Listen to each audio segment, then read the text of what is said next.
some reason he decided to peel away, even though he's got Archons and Immortals, which would very quickly handle Marauders and tanks, but there you go. Deciding to focus down that planetary fortress, which is getting fixed, but not fixed well enough, it would seem. Say goodbye. Ooh, that poor siege tank. Left I think TerrorWing's getting a little nervous here. I mean, he's getting really fidgety, moving these units here and there, and he doesn't know what to do. And it was actually virtually useless putting the SCVs on the planetary fortress with that kind of immortal count. Oh my god, they do so much damage, especially with the Archons. They do tons of damage to just about anything, and he's got tons of them. You gotta love Archons, man. You know, what he needs to do right now, TerrorWing, that is, he just needs to get a couple of ghosts out, and he would be fine. He really would. Because that would shut down the Templar, put the Immortals out of whack as well, and then he'd be able to actually make a move. You know, just a couple of ghosts would actually make a big difference here. But let's see if he thinks about that, because you know, he's got quite a large composition of units. I mean, he had some Vikings, Marauders, Marines, Medevacs, siege tanks. So maybe he's not thinking ghosts. Maybe he's just thinking, God, I gotta scramble. I gotta do something. But a couple of ghosts really help him out. At this point, given Chicago's unit composition, I mean, he doesn't have much to cover the air. I'd sneak in a few battle cruisers because, no, his economy doesn't warrant something Battle like this. cruisers would take time and far too much money. I'm telling you, the most effective move right now would be to put a couple of ghosts on the ground. That would shut down the Archons completely. And also make it very difficult for those Immortals to do anything, as well as relieving those Templar of that pesky energy that they seem to enjoy having. Take a look at the top left. Oh, that's a pity. That was genius. What happened there? Next command center, half built, while there was a pylon watching the entire time, and so the SCV was like, "Oh, wait a sec, I'm being watched," and canceled it. But the Zealots took out the SCV. Oh, here comes another engagement. Now, there's a lot of Medevacs up there in the air there, but I wonder if they're going to make any difference against these very well-placed Psionic Storms. Looks like those siege tanks are making the difference here this time. ChicagoT having to peel back a little bit, fearing the siege tank power, which, of course, is impressive. Now, he's decided to warp in a couple more Templar. He's got, I don't know, almost 20 of them, 19. That's quite a few Templar. Let's see if they can do anything with it. I don't think he could get much more than that because he's got 96, 97 probes. What the hell is he doing? I don't know, but he knows what he's doing. Here's another engagement. Some fantastic storms there. You know, TerrorWing really needs to split those Marines and Marauders up a little bit, but no, he decides to clump them all up, and that is the GG, as Bailey says, because you know what? Couple of well-placed storms, and that is all she wrote. Look at that. Overstorm. Jesus Christ. He's just storming for fun. He's just storming for fun. He's saying, you know what? I'm just going to go ahead and storm the air because, you know, the air pisses me off. Whoops. Made a boo-boo there. But anyway, Sicko. Moving out with some Archons here. Those siege tanks not going to be doing much against these Archons. These Archons are just going to take them home. Those Immortals scooting and shooting. You know, he's doing an okay scoot and shoot with his Marines and Marauders, kiting quite nicely there. But you know what? I keep saying it's going to be the GG, but for some reason Chicago doesn't make an end move. You know, he doesn't make any decisive action here. He just kind of beats him back in the battle, pokes him a little bit, then retreats. Beats him back. Can I pokes point him a out the bit, reason why? retreats. Do you mind? Please, I'd love to hear it. Yeah, you see the current army that he's got there? That's as much as he can have, given the amount of probes that he's continuing to produce. He's at 107. What is going on? It's so strange. Jesus. I mean, he can't actually build much more than this. I mean, he's already at 180 food. Look at how small his army is. You know, you're absolutely right. I actually just looked at the units tab, and 110 probes. He's still making probes. Keep that in mind. He's actually actively making probes instead of sending them out there to get killed, because you certainly don't need 112 probes now at any point in any game. You just don't need 112 probes. That's going to eat into your army. But, you know, I guess he thinks that having 1,500 Vespene and 8,200 minerals is you know, something he needs at this point. I don't know. My goodness. Oh, wow. Take a look at that. At the only base that's mining right now, turning into a planetary fortress just west of the northwest Xel'Naga Tower, You got tons of probes coming in, actually, and they're going to bite the bullet. They're going to try to take down that planetary fortress. Not going to work out. He's trying to target the mules with the probes, because obviously, oh my god, look how many mules there are. There are actually 12. There are 12 mules, so that's where the economy is coming from right now. I mean, look at that. Look at that. He's got a 3,000 minerals income. That's amazing.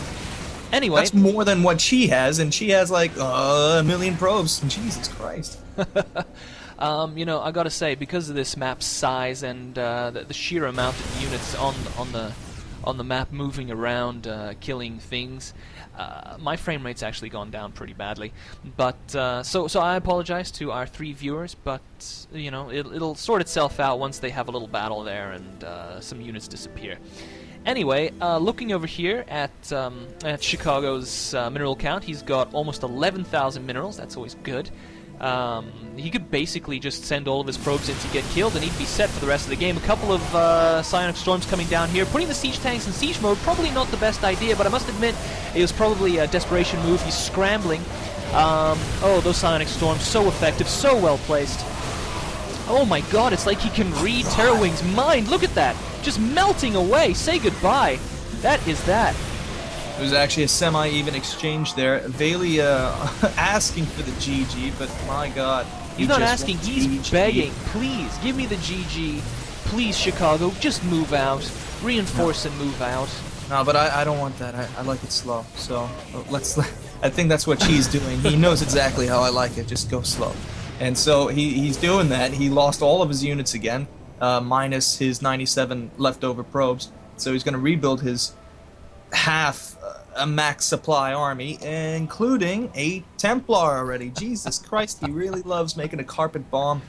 Sorry, napalm strike, in my opinion, with those psionic storms. Well, he certainly does. And I'd go for carpet bomb, actually, because that's not napalm. That's a carpet bomb.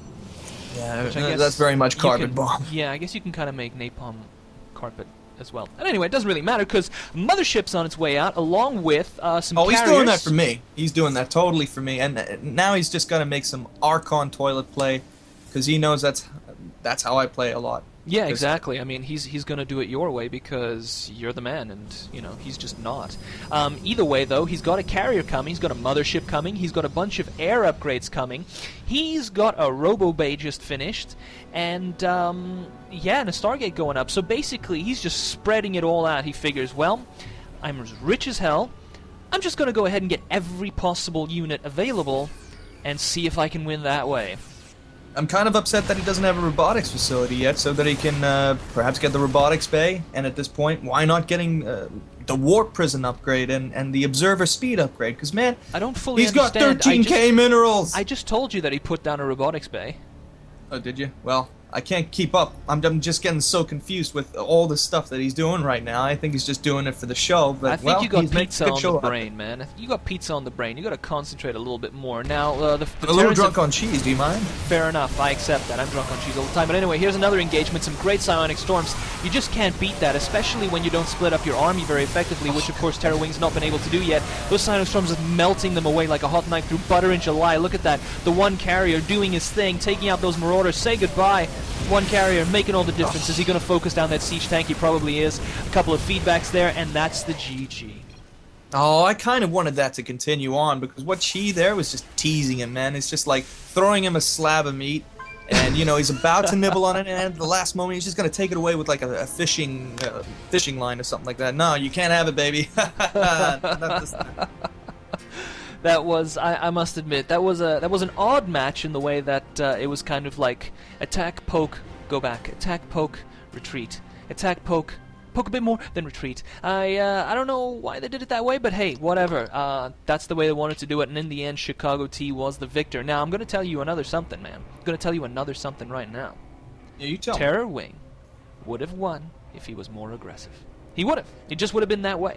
Because he let ChicagoT expand like a bastard. He had like 100 bases and way too many probes, but there you go. Because of that richness that he had, he was able to just keep reinforcing without any problem whatsoever. Now, had TerrorWing moved out a little earlier, had he been more aggressive, he would have been able to shut down that massive expansion effort by Chicago, and he probably would have won it again.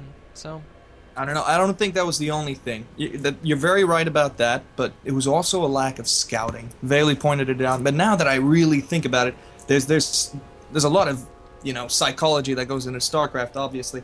And what I think is, if he scanned certain positions on the map and discovered, oh my God, there's a ninja expand there, I really got to start making some stuff happen. And then he makes stuff out of desperation. Sometimes it works. Sometimes for me it works. Like I start getting quicker on the keyboard and stuff like that. I'm like, I know exactly what I got to do. You get kind of an adrenaline rush, and I think that's exactly what TerrorWing needed. Because man, as far as he was concerned, throughout the entire game, he saw a nexus and a gateway. So, that what kind of concern is there? That of course does make a big difference. But I'll tell you, just like you said, it is a mental thing. It is it's all in the mind there. Well, a lot of it's in the mind, and TerrorWing wasn't thinking as much about like, oh, there's just a nexus and a gateway. He wasn't thinking that. He was thinking, I'm gonna play it safe. Because you will have noticed he was just playing it safe the whole time. If you actually click on the graphs thing, if you haven't left the score screen, if you click on the graphs tab, you will notice that TerrorWing constantly had a higher armor value, army value that is, throughout the entire game.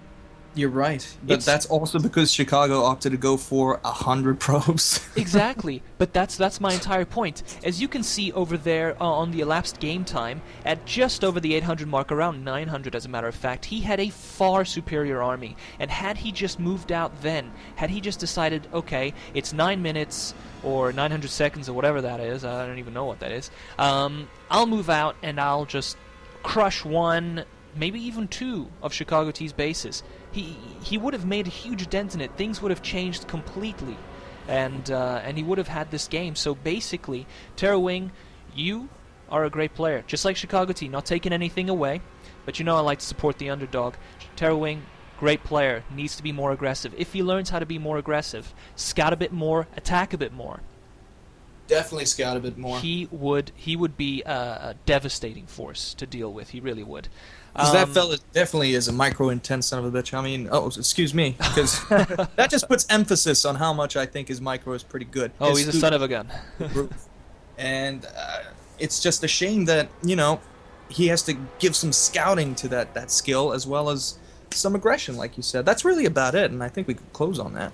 Oh, we can absolutely close on that because I don't think anyone's watching by now except us. So, yeah, there you go. Another great game. We'll see you guys next time.